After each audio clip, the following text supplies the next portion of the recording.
Hey, here at WTI, if you want to transform your vanity just like I have, check out this stunning mirror from Sucedey.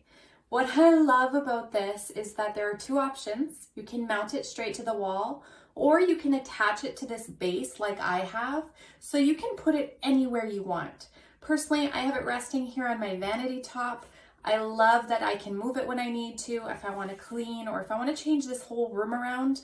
It's really, really portable. It's a great size. This thing is huge. I can do my makeup so much better now in the mornings. I used to be using this little tiny mirror. This is so much better. Now it gets even better.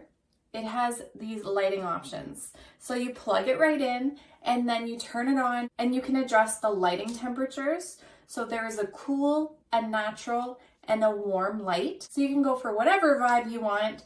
And then you can also adjust the brightness. So just by holding down on this button, you can go from very low lighting all the way up to a nice bright light.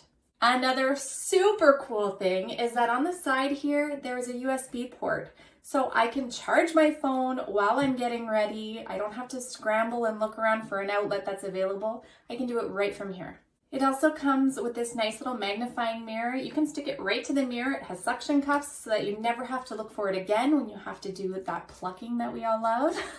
So if you're looking for a vanity mirror, this one is so gorgeous. It is crystal clear. It's very well made. I just think it's really beautiful, honestly, and I think you'll love it too. And that's my point of view.